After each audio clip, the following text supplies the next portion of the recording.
Mon ex m'a laissé sans rien, littéralement sans rien. Jusqu'à ce qu'une femme inconnue m'arrête dans la rue et me dise que j'avais hérité de 9 millions d'euros, mais il y avait une condition dans le testament qui a complètement tout changé. Et regardez, cela s'est produit alors que je distribuais mon CV dans le centre-ville après avoir perdu toute mon entreprise dans le divorce. Après que Fernande ait gardé la maison, les voitures et 70% de ce que j'avais construit seul en 15 ans, après avoir dormi sur le canapé de ma mère à 42 ans, mangeant des pâtes tous les jours. Si vous aimez les histoires de rebondissements insensés, abonnez-vous à la chaîne maintenant et activez la cloche, parce que ce que je vais vous raconter va vous laisser bouche bée jusqu'à la dernière seconde.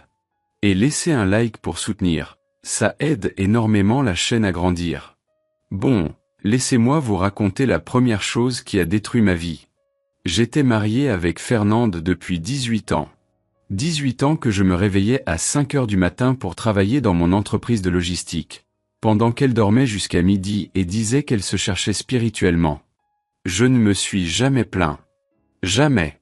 Je pensais que j'étais un bon mari, subvenant à tout, la grande maison, les voyages, les vêtements de marque qu'elle adorait. Tout était payé par moi pendant qu'elle fréquentait les spas et déjeunait avec ses amis tous les jours. Jusqu'à ce qu'un mardi, je sois rentré plus tôt d'une réunion et qu'il y ait une voiture garée dans mon garage. Une voiture que je connaissais très bien. C'était celle de Rodrigue, mon cousin, le fils de la sœur de ma mère. Je suis monté les escaliers lentement. Mon cœur battait fort. J'ai ouvert la porte de la chambre et ils étaient là, dans mon lit, utilisant les draps que j'avais achetés le mois précédent. Rodrigue a sauté du lit. Fernande n'a même pas bougé. Vous savez ce qu'elle m'a dit? En me regardant dans les yeux, sans aucune honte?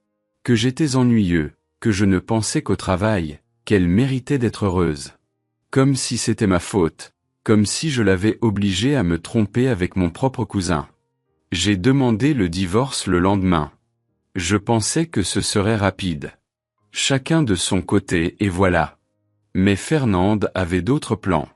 Elle a engagé le cabinet d'avocats le plus cher de la ville. 3 avocats rien que pour elle. Pendant que moi, j'avais un avocat qui facturait peu cher.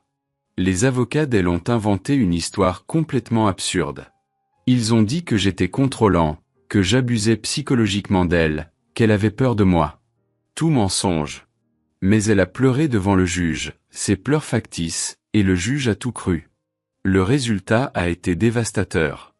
Elle a gardé la maison que j'avais achetée, elle a gardé 70% de mon entreprise, elle a gardé les 2 voitures et moi, je me suis retrouvé avec les dettes du procès et j'ai en plus été condamné à lui verser une pension alimentaire. Une pension pour une femme en bonne santé de 40 ans qui n'avait jamais travaillé. J'ai dû vendre ma part de l'entreprise pour beaucoup moins que sa valeur juste pour payer les avocats. Je suis allé vivre chez ma mère dans un appartement de 2 chambres. J'ai commencé à chercher un emploi. Mais personne ne voulait d'un homme de 42 ans qui avait tout perdu. Les gens jugent. Ils vous regardent et pensent que vous avez fait quelque chose de mal. Et c'est ce qui m'a conduit jusqu'à ce jour dans le centre-ville. Je marchais de magasin en magasin, distribuant des CV imprimés. N'importe quel poste ferait l'affaire, vendeur, assistant, opérateur, n'importe quoi. Moi qui avais 50 employés dans mon entreprise, je suppliais maintenant pour n'importe quel emploi. Puis est arrivé le deuxième rebondissement. Je sortais d'un magasin de vêtements quand une femme en costume noir s'est approchée de moi. Elle était élégante, avait une mallette en cuir à la main et m'a demandé « Excusez-moi, vous êtes Richard Mercier ?» Mon sang s'est glacé. J'ai pensé que c'était encore quelque chose de mauvais du divorce. J'ai répondu que oui, la voix un peu tremblante. Elle s'est présentée comme avocate. Voilà, j'ai pensé. Fernande veut encore quelque chose. Elle veut me prendre jusqu'au caleçon que je porte. Mais alors elle a dit quelque chose de complètement inattendu. Votre oncle Armand de Paris est décédé il y a 3 semaines. Oncle Armand. Je me souvenais à peine de ce nom. L'avocate a ouvert la mallette et m'a montré des documents, des photos d'un monsieur âgé aux cheveux blancs. Elle a continué à parler. Il n'a pas eu d'enfant, ne s'est jamais marié et vous a tout laissé dans son testament. Sa villa à Neuilly-sur-Seine, sa Porsche 911 argentée et 9 millions d'euros en placement financier. Tout est à vous. Je pensais que c'était une blague ou une arnaque. Ces choses n'arrivent tout simplement pas. Mais elle m'a remis les documents authentifiés. Il y avait mon nom complet, mon numéro de sécurité sociale, tout était correct. Ma main tremblait en tenant ces papiers. Puis elle a dit la partie qui a compliqué les choses, mais il y a une condition dans le testament. Bien sûr qu'il y avait une condition. Rien n'était facile dans ma vie. L'avocate a expliqué, vous devez vivre dans la villa pendant au moins 1 an complet. Vous ne pouvez absolument rien vendre pendant cette période et vous devez découvrir pourquoi votre oncle vous a choisi. Il a laissé des indices dispersés dans la maison. Si vous ne découvrez pas en 1 an, tout ira à des œuvres caritatives. Mais, mec, je dormais sur le canapé de ma mère, mangeais des nouilles instantanées, sans emploi, sans rien. Je n'avais pas le choix, n'est-ce pas? J'ai signé tous les papiers là, dans la rue. 3 jours plus tard, l'avocate m'a emmené jusqu'à la villa et quand je suis entré dans cette maison, mec, j'ai failli m'évanouir. C'était gigantesque. 6 chambres, piscine, énorme jardin. La Porsche était dans le garage, étincelante. Je n'avais jamais même été assis dans une voiture comme ça. J'ai passé la première semaine à marcher dans la maison, ouvrant des tiroirs, regardant chaque pièce. Et je pleurais. Je pleurais de soulagement, mais je pleurais aussi parce que mon oncle était mort et je n'avais même pas eu la chance de le connaître correctement. Mon père s'était disputé avec sa famille des décennies auparavant. La 2e semaine, j'ai commencé à chercher ces fameux indices. J'ai fouillé toute la maison jusqu'à ce que, dans son bureau, à l'intérieur d'un tiroir verrouillé, je trouve une boîte en bois. À l'intérieur, il y avait plusieurs lettres. La première m'était adressée. Je l'ai ouverte avec la main tremblante. Et ce que j'ai lu a changé ma perspective sur tout.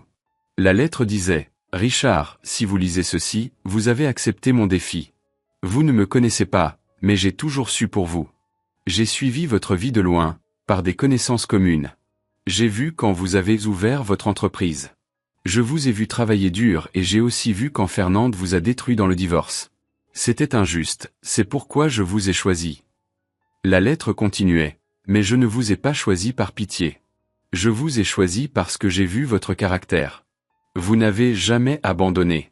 Même quand vous avez tout perdu, même quand vous étiez au fond du gouffre, vous avez continué à chercher du travail, vous avez continué à essayer. Et c'est ce qui compte. Maintenant, utilisez cet héritage pour reconstruire votre vie de la bonne façon. » Et puis venait la partie la plus importante de la lettre, « Il y a une dernière chose que j'ai besoin que vous fassiez, un dernier test. Trouvez la personne qui vous a le plus blessé dans cette vie et montrez-lui que vous avez gagné. Mais que vous avez gagné en étant une meilleure personne, pas en étant comme elle. Parce que la vraie victoire n'est pas la vengeance, c'est le dépassement de soi. » J'ai fermé la lettre et je suis resté assis dans ce bureau pendant des heures. Mon oncle m'avait observé, avait vu ma souffrance et m'avait donné cette opportunité. Ce n'était pas de la chance, c'était un but. Pour la première fois depuis des mois, j'ai senti que j'avais un avenir devant moi, que je pouvais tout reconstruire, que je pouvais vraiment gagner. J'ai passé les mois suivants à travailler là-dessus. J'ai investi dans une nouvelle entreprise, plus grande que la précédente. J'ai embauché les meilleurs professionnels. J'ai signé d'énormes contrats. J'ai utilisé tout ce que j'avais appris en 15 ans et je l'ai appliqué mieux. Et l'entreprise a explosé. Quand l'année s'est terminée, j'avais multiplié l'héritage. Ça valait 83 millions d'euros. Et puis est venu le moment de la 3e et dernière partie de cette histoire, le test final de mon oncle. Je savais exactement qui était la personne qui m'avait le plus blessé, Fernande. Alors j'ai décidé de faire ce que la lettre demandait. Je suis allé jusqu'à la maison qui était la mienne, la maison qu'elle avait gardée dans le divorce. Quand je suis arrivé là-bas, j'ai vu quelque chose que je n'attendais pas. Il y avait un énorme panneau à vendre devant. L'herbe était haute, sans entretien, les fenêtres sales, la peinture écaillée. Cette maison que je maintenais impeccable tombait maintenant en ruine. Je me suis arrêté devant et j'ai sonné. Ça a pris du temps, mais Fernande a ouvert. Mec, je l'ai à peine reconnue. Elle était très maigre, cheveux sans coupe, sans coloration, vieux vêtements, yeux creux, fatiguée.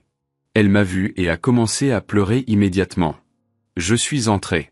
La maison était vide, presque sans meubles, juste quelques cartons de déménagement éparpillés. Nous nous sommes assis par terre dans le salon parce qu'il n'y avait pas de canapé. Elle a commencé à parler entre les sanglots. Elle a raconté que Rodrigue s'était enfui, avait pris tout l'argent qu'elle avait obtenu dans le divorce, avait disparu, l'avait bloqué partout. La part de l'entreprise qu'elle avait gardée avait fait faillite en 6 mois parce qu'elle ne savait absolument rien gérer. Les avocats chers lui avaient facturé une fortune et avaient aspiré le reste. Elle a continué, « J'ai tout perdu, Richard. La maison est saisie par la banque. Je ne trouve pas d'emploi parce que je n'ai jamais travaillé de ma vie. Personne ne veut embaucher une femme de 40 ans sans aucune expérience. Mes amis ont disparu quand l'argent s'est épuisé. Je suis complètement seul. J'ai détruit ma propre vie par pure cupidité et stupidité. » Fernande m'a regardé avec ses yeux rouges d'avoir tant pleuré et s'est excusée. Elle a dit qu'elle avait été la pire personne du monde avec moi, que je ne méritais rien de tout ça, qu'elle avait jeté 18 ans de mariage pour un type qui voulait juste son argent et que maintenant elle comprenait la valeur de ce qu'elle avait perdu, mais c'était trop tard. Et c'est à ce moment-là que tout a pris sens. La lettre de mon oncle, le test final. L'a été la personne qui m'avait le plus blessé, complètement détruite. Dans la pire situation possible. Je pouvais simplement me lever et partir. Je pouvais lui rire au nez. Je pouvais lui frotter au visage que j'étais riche. Mais alors je me suis souvenu des mots de mon oncle. J'ai respiré profondément et j'ai dit, « Fernande, j'ai une proposition pour vous. » Elle m'a regardé confuse. J'ai continué, « J'ouvre une nouvelle entreprise. J'ai besoin de monde dans l'administratif. C'est un poste simple. Vous gagnerez 3500 € par mois. Rien de spécial. Mais suffisant pour que vous recommenciez, pour que vous appreniez à travailler. La question est, vous voulez vraiment ça? Elle m'a regardé comme si j'étais fou. Elle a demandé pourquoi je ferais ça. Pourquoi je l'aiderais après tout ce qu'elle m'avait fait. Je l'ai regardé dans les yeux et j'ai répondu, parce que quelqu'un m'a donné une seconde chance quand je n'avais absolument rien, quand j'étais au fond du gouffre. Et maintenant je vais transmettre ça. Mais vous allez devoir prouver que vous le méritez. Fernande a accepté en pleurant.